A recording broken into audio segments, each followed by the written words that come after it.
My name is Matt Moldenhauer. I'm co-chair of the committee, and we'll start by calling the meeting to order. And in tradition, we'll start with a moment of silence.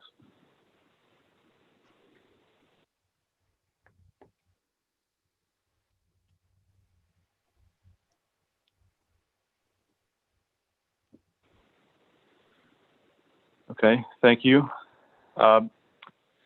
So Keith, I know we have 5 items on the agenda today. I don't think any of them are action related or requiring, but I know item number 1 is public comment. We didn't have any public comment come in. However, I do see this 7420 number, so I'm not sure if that's a citizen or if that's one of you all that's on the phone. So just wanted to be respectful if there is any public comment. And I'll unmute this phone just to check.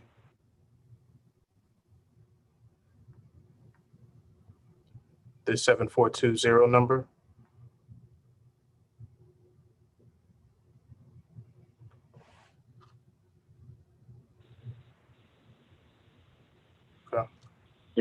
Okay. All right. Hearing none. I guess we'll move on to item number 2, which is the 2022 Transportation Sales Tax Projects Review. First of all, Happy New Year to you all, and good to see everybody in the new year. As many of you all are familiar with, but I feel like I need to just make sure I rehash, especially with some changes county has made. The transportation sales tax is, as of now, the primary way we as a municipality are able to get small dollar items for various different projects, specifically for intersections and bike ped. There is dollars that are also attributed to resurfacing, but those are predetermined by a grading process the county uses.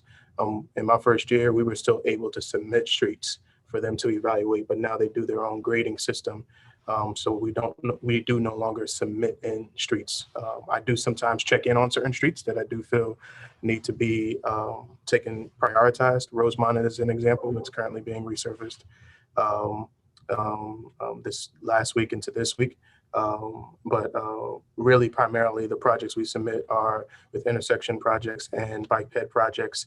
The dollar amounts for the entire county that's attributed to those different categories for intersections is $2 million and $1 million for bike ped enhancements. The 3 primary things that over the last 2 years that have changed in terms of the stipulation that the county uses in their evaluation is one, that they are no longer including right-of-way costs into the projects that are submitted. What they mean by that is, say if we as a municipality ask for intersection improvement and it requires, taking up nearby property or right-of-way that's not public, the cost of that would be on the requesting entity. It would not be included in the scope of what's awarded to us to execute the project. And so they want us to take that in consideration in terms of what we ask for. An example of that is Fleming Road. The sidewalks on that corridor would require some right-of-way aspects. And so if something was awarded there, it would be on the city to figure out how to navigate whatever right-of-way costs or negotiations are for such a piece to come to fruition. The other piece is that they are really emphasizing accident data, crash data at various different areas. That's something that we have not been including in our application, but they're using that as a major force for how they're going to determine what is and isn't rewarded. So, for example, right at Magwood, where that unfortunate accident occurred, right? That's an intersection we had actually asked for last year. It wasn't awarded, but one of the things that wasn't included in our application last year, which we will make sure of this year, is the actual accident data for that area. So CPD, they're not on here today, but Lieutenant McFadden did send me some updates and said that she was with us in spirit, and they've been very helpful with making sure we'll have that data within those applications. The other piece is that we can no longer submit any projects without a cosign of support. via letter. And so we are in the process of sending notifications to all of our city council members. And it just so happens with the list of projects that we are submitting, there's at least one project in every council member's district that we're submitting for. And so we'll be soliciting their letter of support, co-signing the project as a part of the application as well. So wanted to give you that background. Part of the review process that we decided to do internally, as usual, we as city staff, planning, public service, parks, TNT, and others get together, review the list that we submitted last year, what was awarded, what was not awarded, what we want to continue to push for, what may fall off the list, and what may need to be added from citizen requests and otherwise over the last year. And so part of the process that we thought was important was running the list by y'all, just so that you get a chance to see what we're submitting and where our mind is at in terms of that thought process, and or answer any questions or concerns that you might have. So I know that was a lot of information, but I wanted to make sure I painted the picture for you, and I didn't want to assume what you all did and did not know about the process. The next steps from here, after informing you all, will be, as I said, getting the support letters out to council members, retrieving those, packaging everything together, and hopefully sending in all of our applications on February 1st for county to then evaluate. Any questions that you all have about the list of projects that we intend to request, or just the TST process in general? Keith, this is Matt. I just have one question. So on the agenda, it says informational, which means that this committee at this meeting today cannot request additional projects. Not necessarily. I did it as informational, as I didn't expect this is something necessarily that's regularly voted on through the committee, but I felt like it was important to put this list in front of you all for vetting as well. So making sure there was nothing that we might have been missing in our review, or giving clarity to things that we are requesting and why. So I wanted to make sure we did that. So Keith, is the numerical thing with this a priority, meaning number one is the first priority too, or are they just arbitrary? Arbitrary. The only process where we are bound to ranking is through the CTC process, because usually through that process, that's even a smaller amount of money. And so usually municipalities get their number one request. So when you are submitting your projects for CTC, which will be later on in the year, when we do put 1, 2, 3, 4, et cetera, the interpretation is that that's how we prioritize that. That's not the same for TST. I have 2 questions for you, Keith. One is, do you need support letters in addition to getting them from council members? I ask because several of these projects, as you know, there are citizens who will be very excited to see these listed. And so I can snag some citizen support letters if that would be helpful. I'm not going to say no to that. Okay. I'm not going to say no to that because I think the thing that I appreciate, but can get frustrating if you know that certain project is near and dear to your heart, is that the county's review process is really non-political. So, they're plugging the project in based on the numbers, what's the accident data, is there support, is that requesting entity bringing match dollars to the table, et cetera, et cetera. And so I am not going to say no to additional support letters. I would just say that time is short. The county has been nice, and, their staff are wonderful with me. So they, if we were a couple of days late, they wouldn't mind, but I'm trying my best to be on time with submitting. So if there are things on there that we get support letters from different citizens, I definitely welcome it. Michael Mathis in my office is point person for TST. So that would be the person to send those letterings to. Okay. And what, as part of that, when would you need letters by to make sure that you're making the deadline? We'll probably submit on February 1st. So, we have between now and then to get those together. Okay. And then my other question was, it doesn't I'm not asking to have it necessarily be on this list, but just sort of swirling around for future lists, if there could be consideration to figure out improvement to cross Savannah Highway from the Greenway to get over to Glen McConnell. So that would, I guess, either be an intersection improvement at Savage or at Ashley Town Center, one of those, to get folks safely across and then continuing in the bike lane or sidewalk, getting to this bike lanes on Tecklenburg, and then ultimately to that multi-use path on Glen McConnell, the future multi-use path in Glen McConnell. That's a minor gap that could make a huge difference. So I don't want to misspeak, but I thought that Savage was one of the intersections in the 17 improvement, but I'm being recorded, so I don't want to misspeak. Okay. That's why I was trying to look it up real quick. If you'll bear with me.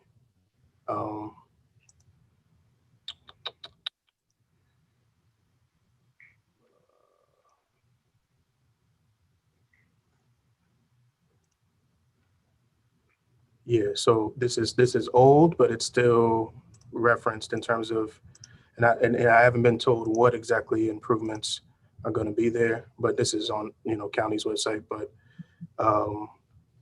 Savage is one of, and Ashley Town Center Drive are two of the intersections that are supposed to be getting improvements in that $48 million project. Now, Right. what exactly is happening there, that hasn't been presented to me.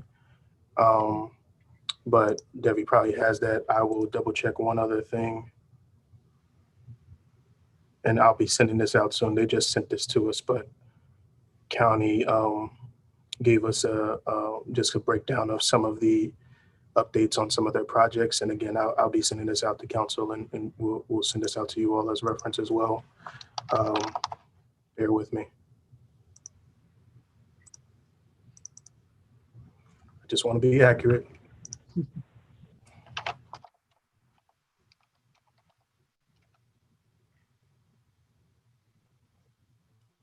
So there is, and I forgot about this, so there is the Savage Road Sidewalk project, the west side of Savage from US 17 to Castlewood Boulevard.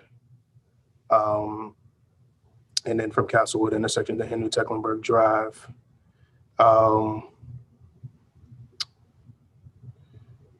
So there's work that's happening along that piece. The Savannah Highway Capacity Improvement Project, according to county's report that they sent me this week, they submitted a letter of coordination, for letter of intent that's specifically for the Avondale area and those improvements.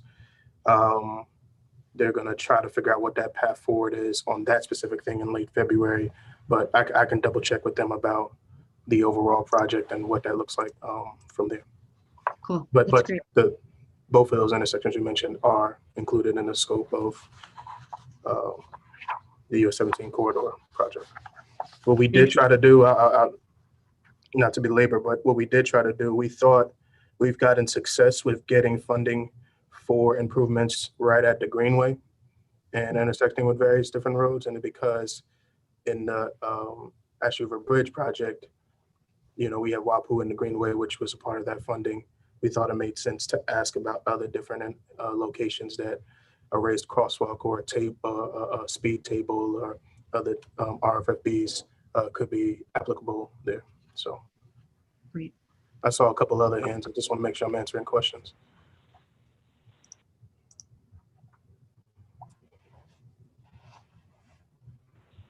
Okay, so like I said, our aim is to be on time with submitting this list in and getting the county. They usually have gotten back to us about what has gotten funded in the mid to late summer period. So around the July timeframe is usually when they've gotten back to us. So I'll definitely report back as to what has and hasn't been funded from there. Keith, this is Matt. If we have other suggestions to include, should we just send you an email so you and your staff can vet those, or do you feel like we need discussion on them at this meeting? It depends on how many, man. What you got for me? Just only 50. No, I'm thinking of the Magnolia Road. There's no crosswalk for the bikeway. To my recollection, there's no crosswalk crossing Magnolia. And there was all that nice new work on the bikeway itself, but I don't think there's a crosswalk at Magnolia. So, and Katie, you may know better than anybody about that, just given where you live. And then Keith, eventually, I don't know if we can start talking about a sidewalk along that frontage road on Old Town Road. I think it's called Murray Drive. So that one day we can work towards a crosswalk across Old Town Road at South Lenabar Drive. So I don't know if this is a time and place to put it on there, but it doesn't seem like, I mean, it seems like it would fit. My only rebuttal to the sidewalk project is there's certain things we actually had some of that on the list from previous years, but Yeah. we had to have a real conversation with ourselves about, well, how much do they have in the bucket for bike ped funding, Sure. right? And what's probably going to be the estimate of that project. So for example, Fleming Mhm. Road, we kept on there because in our internal conversations, we were saying, well, what if we propose to county that it's phased, right? That it's from, this is the year we're supposed to get the funding from the developer per the PUD for the intersection rebuild of, not rebuild, but creation, signalized intersection of Fleming and Maybank. What if we made the request for sidewalking from Fleming and Maybank to the back end of that church, right? And just start from there. I don't know if that'll be receptive for the county, but part of the reason of that was to get Fleming Road done is going to be 1.2 million. That's more than half of what they're allocating for the entire county. So it just falls so low on the priority list for funding. Doesn't make sense for us to make such a request knowing that, the probability of it getting funding is pretty low. So I think we were trying to be real with ourselves too about what would and wouldn't be funded. And so, I think that was part of the thought process. I don't think it was a neglecting of those opportunities. I think we were just having a reality check with ourselves about projects that we feel like should be a priority, but also recognizing, the truth of whether or not it would ideally be funded. And for some of those, we had to be honest and say no, or what does it look like in a bite-size fashion. Sure. But the Magnolia one, if you don't mind sending me a quick note on that one. Yeah, and that's Just so something we that you can handle internally with your crews. But I just figured I'd mention that. Thank you for that. Okay, if there's no other comments and I can't see hands up or anything, I guess can we move on to agenda item 3? Yeah, and I'll introduce this. We have Phil Orkesh is from our planning department and has been an extreme help to me on a number of different issues, but most specifically with bike share and micromobility. As you may or may not know, we are in the final year of the contract for bike share in the city of Charleston. Final extension year, let me be specific, of it. So we are obligated to go back out to bid no matter what this year. That contract ends in November, which means we're going to have to work expeditiously to do that. But I think it also opens the door for a larger conversation about micromobility in the city and what that can look like. Yes, council has prohibited scooters. Yes, we have some challenges with the accommodation zone and how that affects low-speed vehicles. But I think there's a lot of opportunities for us to explore, and this RFP process will allow us to get there. What I thought was important, again, because I don't want to assume what you all do and don't know, I thought it was important for a fellow to kind of give, a quick 5-minute dog and pony show of where we've come from with bike share, how did that come about, some of the good things that have come out of it, and otherwise, just so you all have a baseline of it, We will be pulling on you all in the very near future for assistance on how we approach this new RFP process. And so we thought it was important to give you this baseline of information so everybody's on the same page. And Philip, I'll try to make you co-host. So in case you need to share your screen. Thank you. Yeah. Uh, Some slides I'll bring up here in a second. We'll quickly go through these. Let me know if you're good to go. Yeah, okay. Let me bring it up.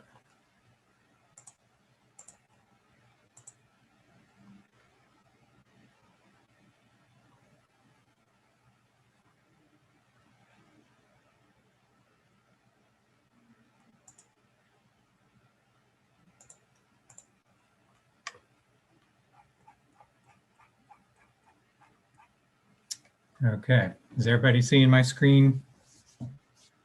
Excellent. Okay, I'm going to go through these fairly quickly. There are a bunch of slides. Some of them are kind of detailed. So I'll go through them quickly for the sake of time, but we can always go back if anybody has any questions about them. Or if Keith, you feel like we need to stop on one and have further comment on it, we can do that. Feel free to chime in at any time. Certainly if you have questions as I'm going through this, anybody, feel free. So we'll kick it off. Bike share in Charleston, we've got a pretty long history now, going back to, probably about 10 years, to the very beginning. And I'll give you just a brief kind of overview of kind of what we were thinking as far as, bike share and our goals, what it does for Charleston as we were considering bike share years ago. The main things, of course, are the obvious ones, reducing traffic, giving people more options, promoting healthy lifestyles. And of course, the city's image was important in bike share from the beginning and still is. Branding, of course, of the bike share became a very important aspect of Holy Spokes in Charleston. Just some of the backup for bike share in Charleston early on were, our tourism management plan in 2015, which kind of occurred around the same time we were considering RFPs for bike share in Charleston. And then we also had an expert in transportation who was very well versed in bike share in other cities, Gabe Klein. We brought him in 2014, and he had a lot of great suggestions, recommendations for the city, especially on the peninsula, and bike share and other micro-mobility options were part of that. Just real briefly, some of the milestones. 2011, we had some bike share studying done that kind of moved us on into an RFP process into 2014. We had our first RFP issued in 2014. We did not select an operator in 2014. We issued another RFP in 2015, which was a little different than the first one. We had a good selection of operators. We interviewed some and selected one. Obviously, Gotcha, who runs Holy Spokes now, was the operator. They launched in 2017. And then, of course, they've been trucking along since then with a few changes here and there, and we'll go into more detail. Of course, now 2021, we're in the last year of our contract with Gotcha, or the operators, I'll say, since there have been some changes, and we'll go into that as well. So we'll be looking for a new contract soon, or a new RFP soon. Just some of the details, and I'll quickly go through these. But back in 2011, around then, we started getting a lot of inquiries, requests from businesses, nonprofits, other entities, organizations that were interested in providing bike share in Charleston. Some were for-profit, some nonprofit. And of course, it was an exciting time for bike share. You know, it was happening in some of the big cities in America and throughout the world. And you know, we were looking at bike share as a possibility for Charleston. We did have a graduate student in the city who I believe she was from MIT. She did a vehicle sharing feasibility study, kind of a white paper for us. It was very detailed, kind of in-depth study that it gave us an idea of what we could expect for bike sharing, car sharing, and other types of mobility sharing in Charleston, in the Charleston market. It wasn't, I would say, not a rosy picture given the market and our density and other factors, our transportation system here in Charleston. So there was some skepticism about, you know, how it would work in Charleston, you know, how it could be funded, and you know, whether we could get it to succeed. So we had enough interest in it, I believe, that we eventually decided we've got to make this a fair and equitable process. So we launched an RFP process in 2014. It was a RFP probably modeled on some of the bigger cities, Portland, Washington, DC, Chicago, that had already released some or had launched their systems. Of course, those were much bigger cities. There weren't a lot of comparisons, you know, for cities the size of Charleston, so we didn't have a lot to go on. But anyway, we did launch we did issue an RFP in 2014. We got 3 submittals. They were all pretty, you know, kind of your typical, you know, your power dock technology. Was kind of second generation bike share technology that was right on the cusp of the newer technology with the smart bikes. And so we got kind of, there's submittals showing the older technology. We weren't tremendously happy with all the submittals. We did interview all of the applicants, and it just ended up not selecting any of them, with the idea that we would reissue an RFP with a little more specifics about what we wanted in Charleston, especially you know, more of a flexible system that had more kind of third generation technology of smart bikes, and not necessarily, you know, docks that were less flexible and had to connect to power and stuff like that.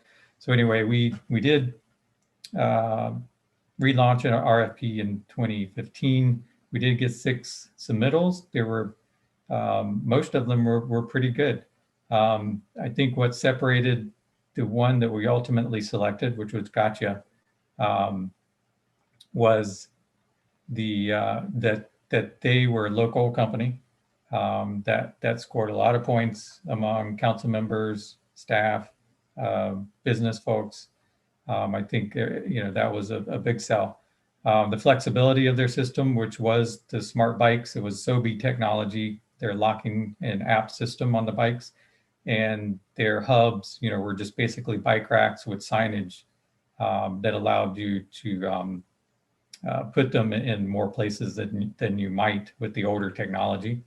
Gotcha also had already kind of built relationships and partnerships in Charleston with their submittal, and some funding was involved. And then you know, we moved forward with Gotcha as the selected operator for our first bike share. And that was 2016. We did the selection in March through September 16. We did contract negotiation with Gotcha, which involved mostly hub analysis, kind of where we would put the hubs, kind of laying out what our city role was in this contract and what their responsibility as the operator were. And then, of course, branding and design ended up being a kind of a big deal towards the end of our contract discussion.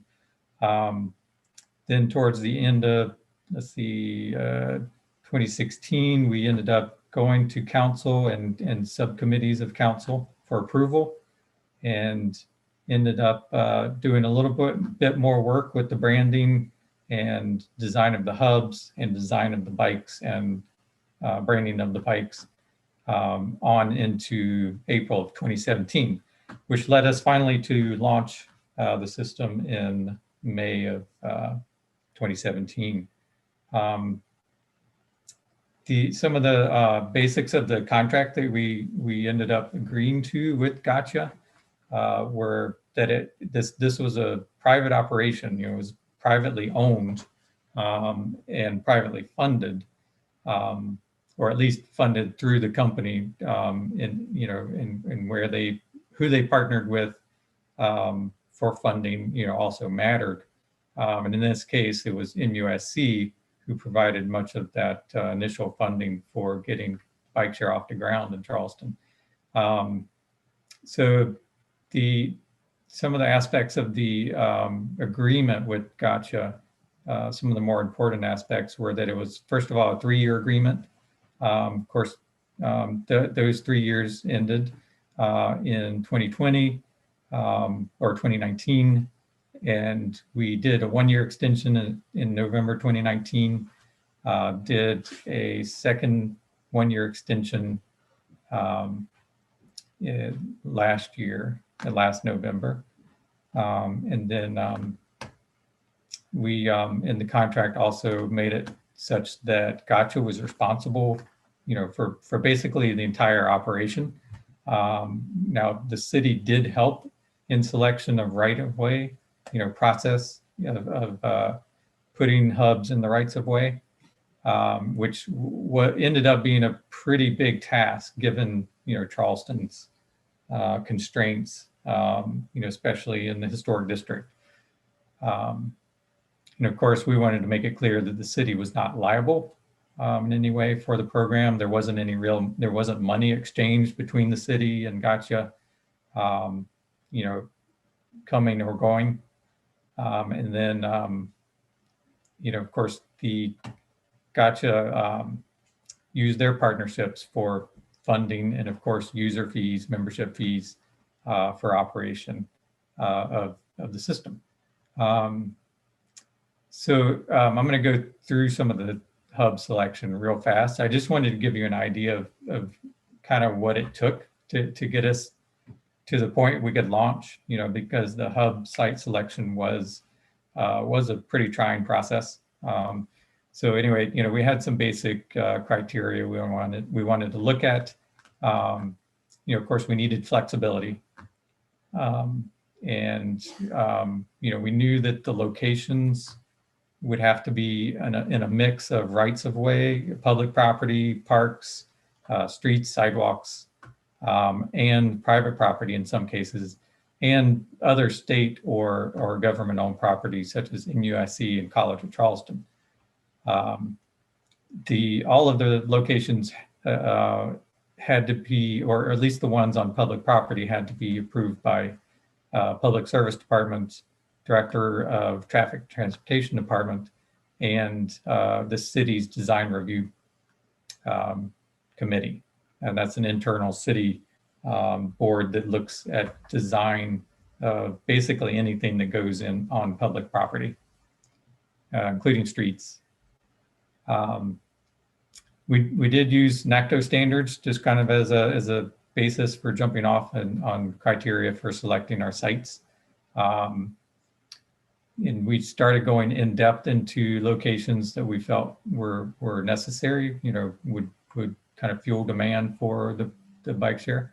And, we looked at a lot of places. This happened to be one I think that was not selected. It was on government property, but this was the King and Queen County parking garage. They ended up doing something different with this space, but we got hubs nearby.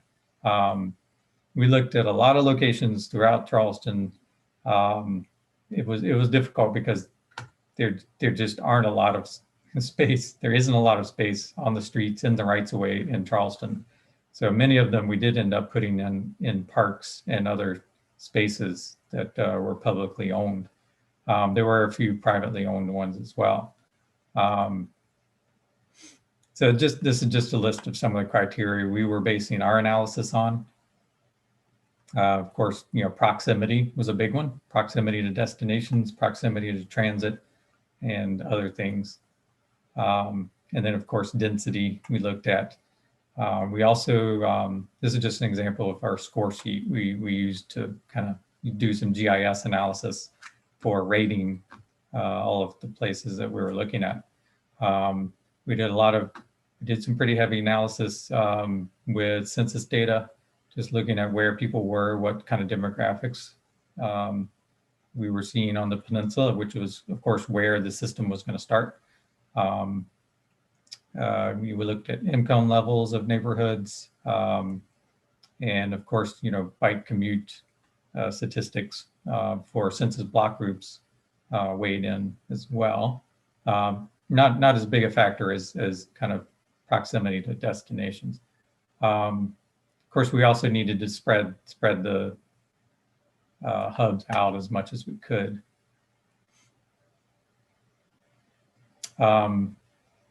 As I mentioned, towards the end of our contract negotiations, branding of the bicycle itself, the name of the bike, the color, the hub design, the rack design, the signage, all of that had to be worked out, had to be approved, or at least the racks and the signage by our DRC committee. The bikes themselves, there was question about whether the city actually had any control over that, at all, given that it was not, owned by the city. It wasn't explicit in the contract that, we control design of the bike, since they're vehicles and not a fixed, thing in the rights of way or on public property. But we did, of course, the city was heavily involved, especially the mayor and council members in the ultimate design of the bikes. And this was not the final design, but is an example of kind of the process we went through. This was one iteration. This is just a brief detailed look at some post-launch milestones. Of course, they launched in May with about 28 hubs, initially 100 bikes. But that was a brief period. It was just to get the process going, and they quickly added up all the other bikes up to 250, which is about where we are now. And I'll go into some more details about some metrics of the system, but within the month and year, we knew we had a pretty successful system, maybe more so than anybody expected. In May 2018, the Just Ride program of Holy Spokes, in partnership with nonprofits such as Charleston Moves, Enough Pie, and of course, city involved, was launched. And this was an effort to, of course, bring in more riders, especially those that were underserved, those with low and median income, that to be able to bring in those riders into the system, we needed to offer an expanded footprint of the system into certain neighborhoods, and also a fee structure that would allow them to enter the system. Excuse me. Keith and maybe Katie would have more details about this, but if you have any questions about that, I can go in there into further detail. Excuse me. I'd be interested to hear what those 4 LMI communities were. If I remember correctly, we expanded into Eastside with one hub. We also placed one in kind of the north central area, which was King and Grove Street at the Food Lion, right across from the Charter School for Math and Science. And we placed one at the Bridgeview Apartments, which is in it's in the neck area of the peninsula. And there was one more. Can anybody remind me where that one was? You got him. we wanted to place one more and collect survey data from Just Ride users of where they would like to see another one. Right. But Gotcha they weren't placing new additional hubs. They were simply moving Right. existing hubs, Well- and they couldn't figure out which one to pull. Where's the one at Bridgeview? I'm trying to visualize it. I'm sorry. There was one at Bridgeview, and we had to do. There's still some corrections we need to do there, but Gotcha had removed that because of the lack of use and otherwise. But the city felt very differently about that, and so the Just Ride program actually really. Better Bike Share Partnership had approached the city regarding the project, and full disclosure, I helped create that program when it first started, and usually they would have cities apply for that funding, but in that year they changed and said that they wanted nonprofits to participate, and thankfully Enough Pie and Charleston Moves were great help in that. But it kind of showed the blind spot within the bike share program, that there wasn't a pre-existing equity component to how they implemented bike share. And this grant kind of exposed that opportunity to do that, but also where they needed to be better. I do think within this RFP process, especially with what's happened within microtransit over the last couple of years, that's going to have to be something that's explicitly iterated in RFP, and an expectation that those private entities are willing to participate in that work. Thanks, Keith. I have to say that I agree with the city. I don't think the Bridgeview hub was heavily used. We know it was heavily used. They shouldn't have removed it. Yeah, I mean, I see so many.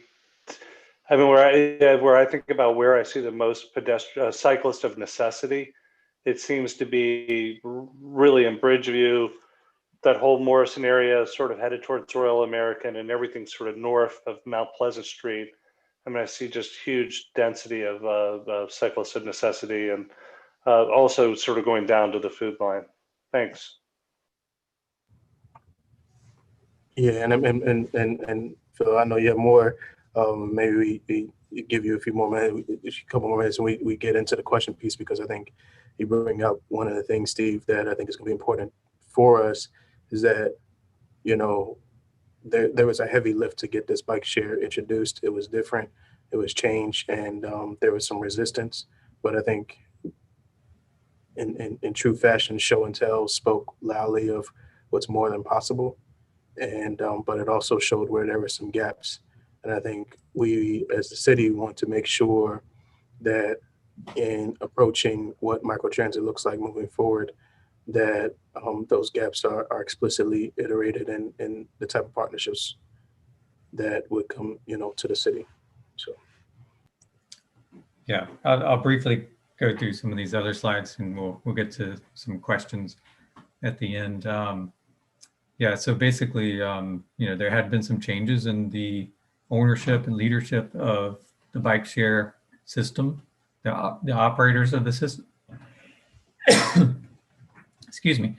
And these happened fairly recently, you know, within the past year and a half or so.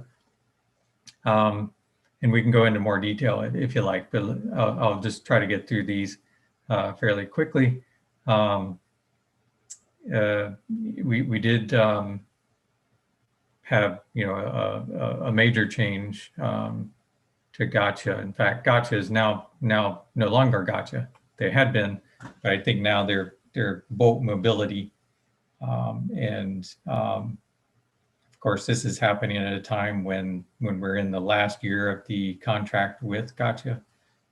So that, you know, there's a lot of opportunity, obviously, for you know, us to look at everything, you know, with a new RFP, which, you know, will be forthcoming this year if we are to continue bike share beyond November when our contract would expire with Gotcha or Bolt. Just real briefly, the system, you'll probably know it pretty well. It's this is just the current system is basically 32 hubs right now, a little bit more than had been launched originally.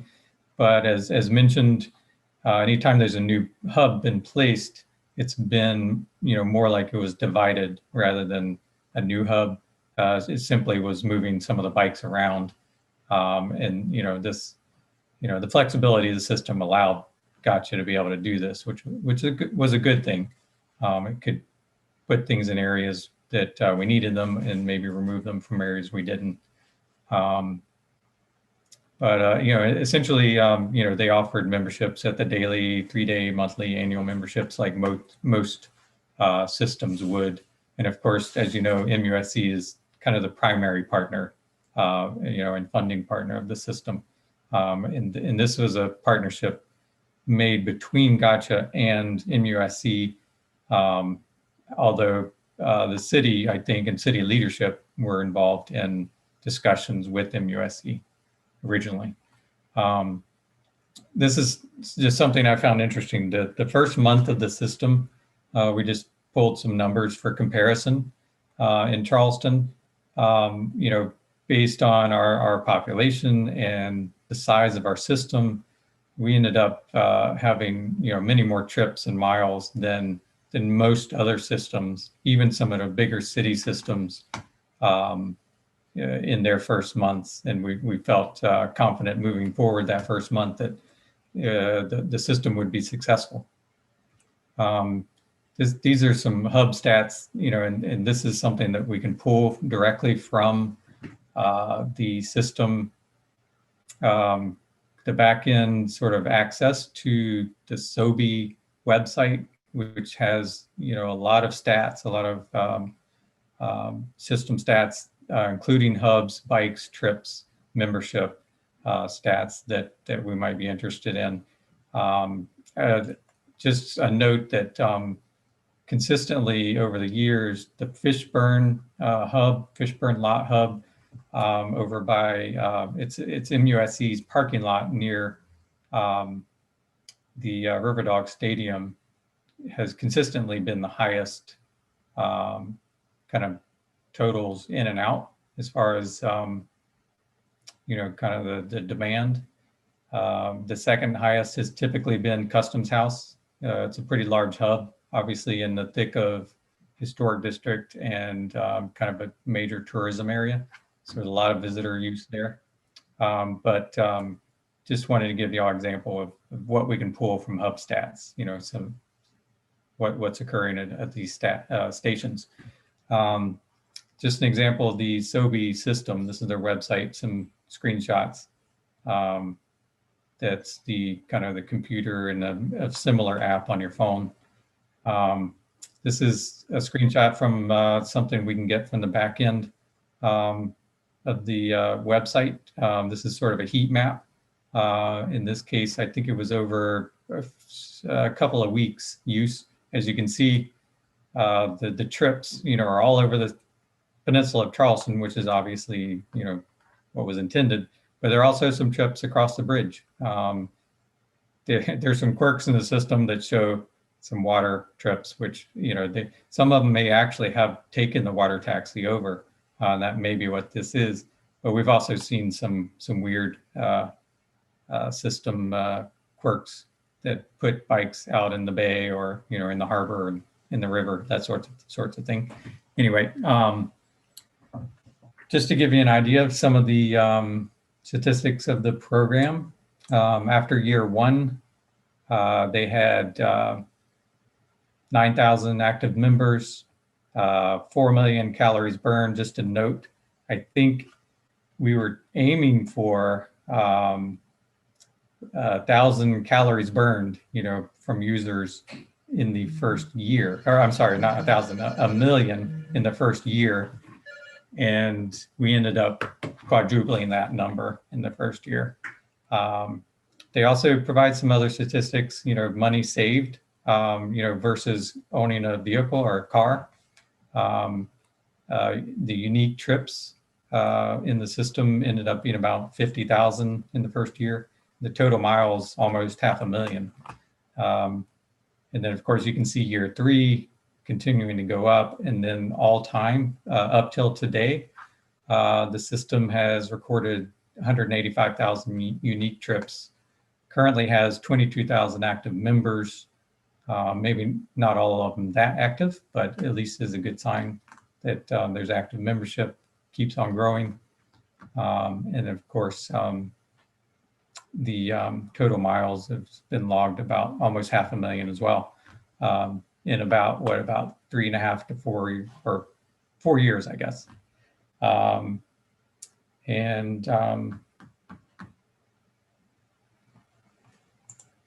Yeah, so as we're looking, this year into the future, what our RFP would consist of, these are some considerations, and Keith can obviously go into more detail about what he might be looking for in the new RFP. But some of the things we've discussed are, what about an expansion of the geographic footprint? Of course, expanding off of the peninsula to other parts of the city has always kind of been something we've wanted to do. And we may have that opportunity now. Also considering, a regional type network, some kind of system that would allow compatibility with other systems or the same system in other jurisdictions. Other considerations, of course, we have the opportunity for expansion of, partnerships, sponsorships, and, funding, possibly public funding or grant funding for bike share to make it even better. And of course, we have the opportunity to expand to all parts of our population, anybody that we feel needs to have the opportunity for access to transportation. And of course, anybody at any, that may not be able to pay for the normal membership rates. So we're looking at all parts of the population. And of course, the big question is, should this be expanded beyond just bikes? What other micromobility options are there for Charleston? What should we be looking at? And so that's kind of jumping off. I'm sure there would be comments and questions. And then if Keith, if you have any comments further, then I'll turn it over to you. No, thank you, Philip. I know that was a lot of information for y'all, but I wanted you all to have a sense of the journey of bike share in the city, and because it definitely will be pulling on you all as a committee and probably some of you more individually as we try to jumpstart the RFP process and getting some things down and making sure that there's the appropriate overlap so we can be good to go with still having micromobility in the city at the closeout of 2021 into 2022. I know that was, again, a lot of information, but any questions or clarity points or pieces that we can answer for you all initially? I have a question per usual. Yes. I know you had the data layer pulled in to analyze hub locations based on bike commuters, but did you also happen to, and if not, could you add in the data layer for this time around, looking at who doesn't have access to a motor vehicle? That might be a better data point to utilize for something like bike share and any other micromobility. Right. Yeah, we definitely could pull that data in. I think we probably did look at that somewhat. We looked at, all kind of data points from census that, all the commute data that they provide. And that is a good one to look at, the, vehicles per household type thing. Mm-hmm. There are some neighborhoods, of course, and we're probably aware of which ones those are, that would have a lower number of vehicles available to their households, and can of course target those neighborhoods for more hubs. So yeah, Katie, I mean, just to answer your question, yeah, we definitely have the opportunity to do further analysis, and or put this analysis onto a future operator, and then they of course give us what their proposal is. Cool. I will. A little bit of information I'll say on there is the layer and the layering of the convo and multimodalism. Well over 80% of the folk who utilize our existing transit system don't own a car. And so they're getting to their stops some other way, walking, biking, getting a ride, whatever that might be. And so one of the things, Pittsburgh did this, both their transit system access card and their bike share system access card are one and the same. So people were able to get from mode to mode seamlessly. Right? It's those type of things I think that we want to be thoughtful about in how we approach this next iteration. If it's helpful, and you probably have already seen this, but the USDA has a really good data set where they've analyzed populations by zip code and by block of who do not have access to a motor vehicle, and then how far away they are from grocery stores and other things. It's from 2015 census data. So things have changed a little bit in some of the Charleston neighborhoods that we've looked at, but it could be a helpful tool, because I think probably all of us would know off the top of our heads what has changed since 2015. And I'm happy to send that to you if you haven't already seen it.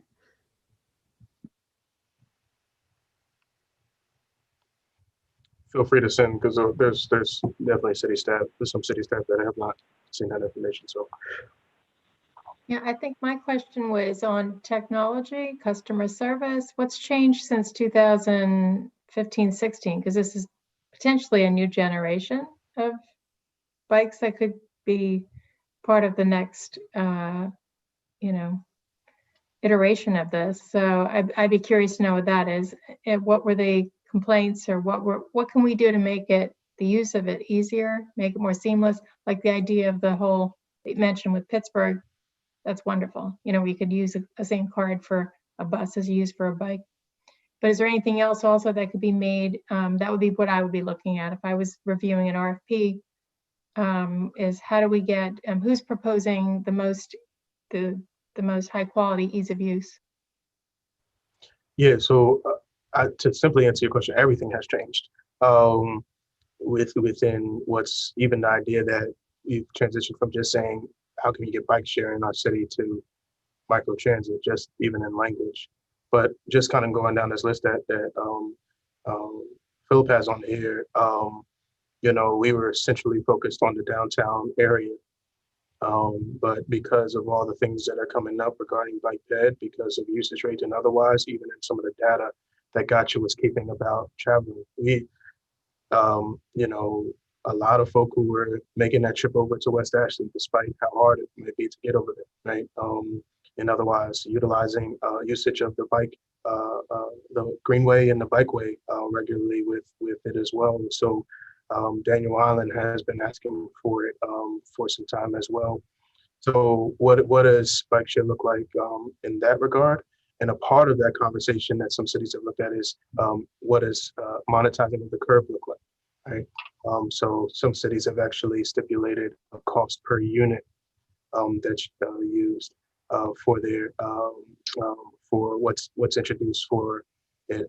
There's some cities that have introduced multiple different forms of micromobility from different companies, and there's some cities that have used just one company. The information and the data sharing is very different as well. We're going to have to revisit the conversation of whether we'll continue with how we have our station design, or if dockless is a part of that or not. The fact that so many systems have moved towards e-bikes, is that something that we want to consider as well. And then a lot of the things around how equity is now being put at the forefront of introducing of micromobility.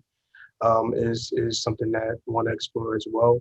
And I think the other piece is that some of these private entities are partnering with cities to help in the effort for the infrastructure aspect, right? It's hard to tell somebody go get on a bike, go use a trike or whatever that is, and the infrastructure is not there to introduce it as well. And so there's been some partnerships to push in that regard too. So I do think that we do have an opportunity to really cater what will work for Charleston. I think there's way more options. I think one of the challenges that we're going to have to wrestle with is that Philip raised is we're not going to be looking at a local. We may not have a local option, right? There's some that are kind of looking into that for certain mobility options, but that's going to be a piece that's going to be interesting. What our comfort level is with a private entity that might have a lot of density in a number of different other spaces, but what does that look like for the here in Charleston?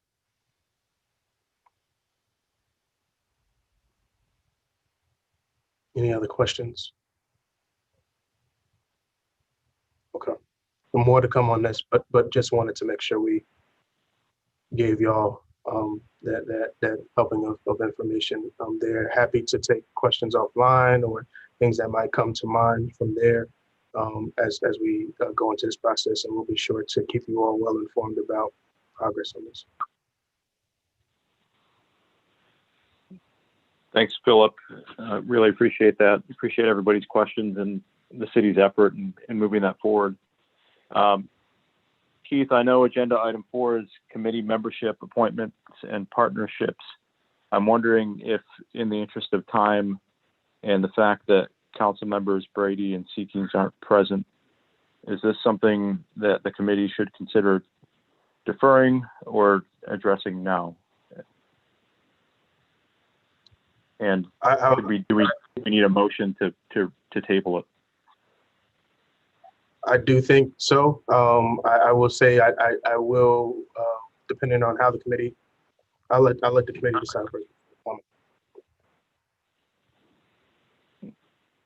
Is there a motion to table this agenda item till the next meeting?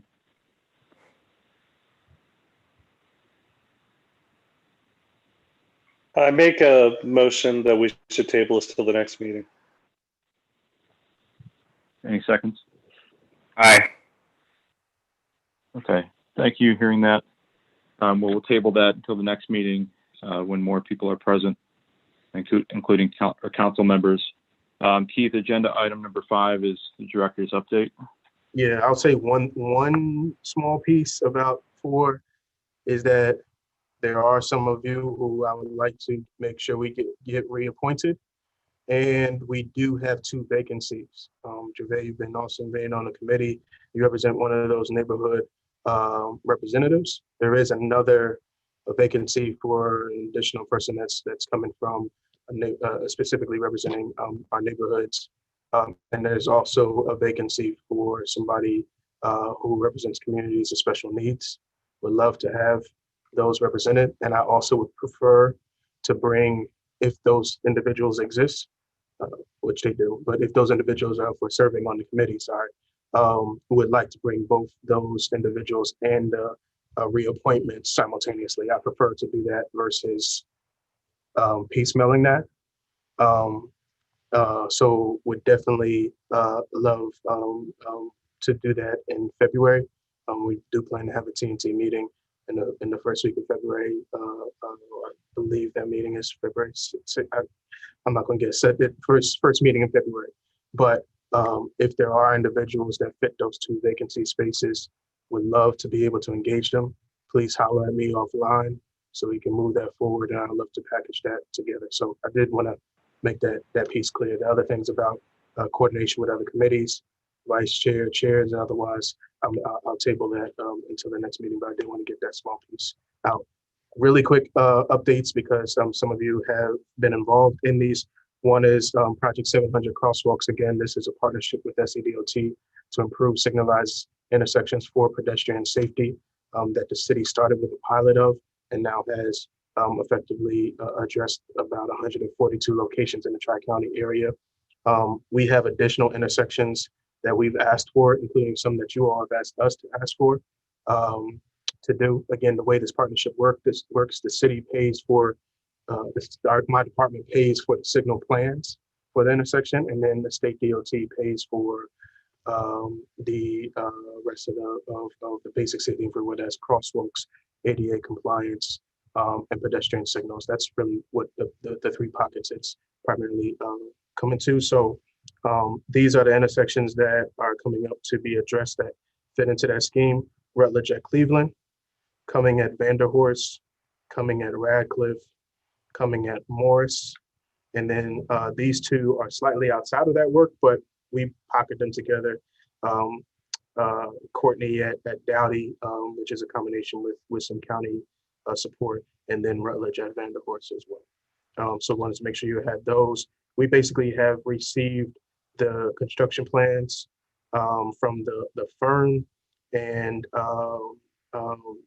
SCDOT is in the midst of making their final review and then determining when they'll start getting to those intersections. Other thing I wanted to let you all know, thanks to you all, we were able to do that shutdown of South Market Street. It was beyond successful.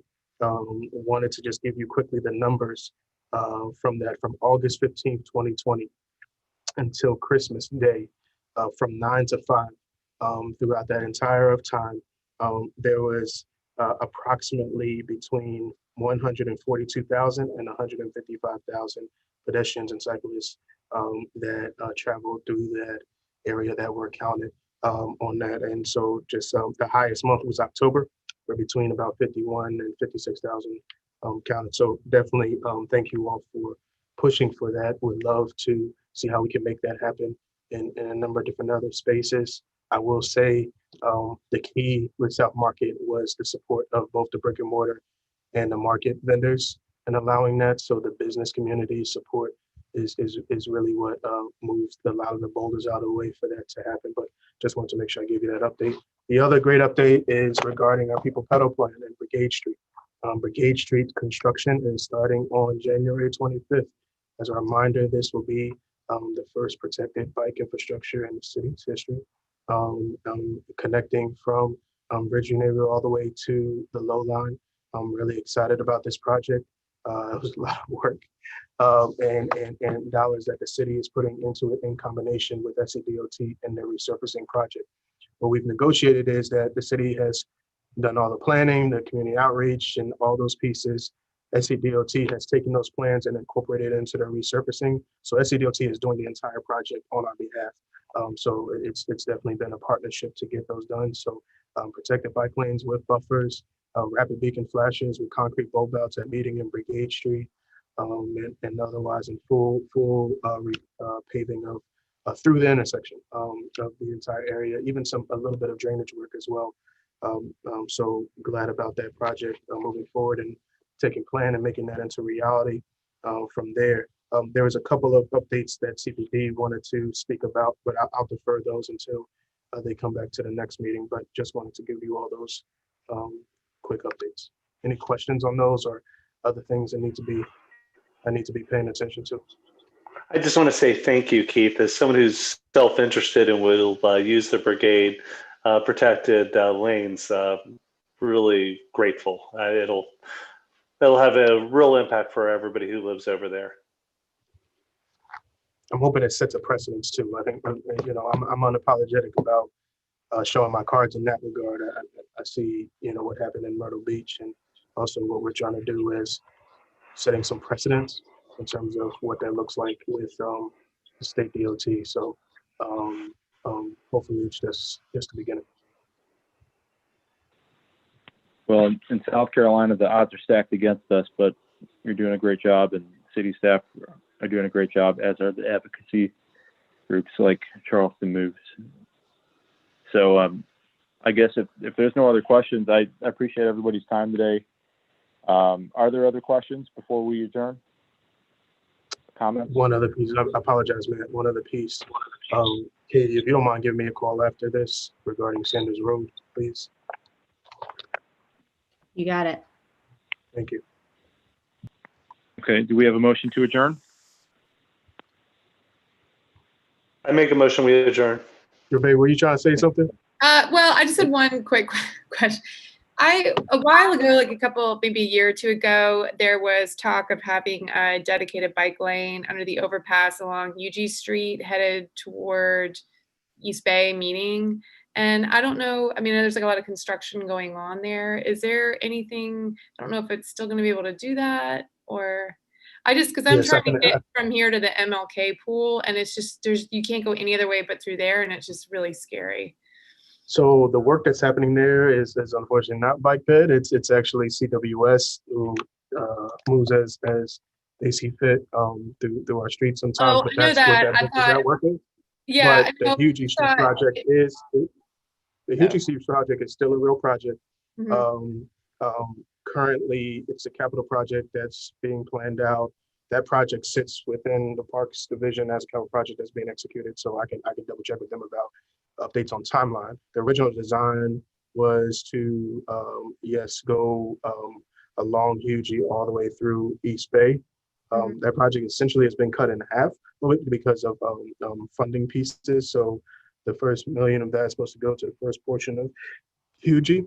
And there's still some design work, community outreach work that needs to be done. Matt Compton at the Parks Department is the project manager there, so he can give an update. Our hope is whether through the Cooper Bridge TIF or through other particular means of developers that are along the rest of Hugie going towards East Bay, that second half can also be a part of that completion as well. But yes, it's still a real project, still an important east-west connection, still a part of the People Pedal Plan and definitely part of the capital projects.